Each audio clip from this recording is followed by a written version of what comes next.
In a lush forest, birds gathered to share stories. One parrot, named Echo, could mimic human speech. The other birds were curious. "Why do you speak like them?" they asked. Echo explained, "Long ago, a kind human saved me from a storm. I learned their words to thank them." One day, a storm threatened the forest. Echo used human words to guide the animals to safety.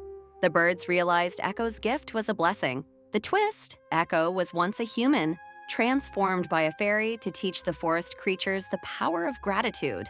Like, comment, and subscribe for more enchanting tales.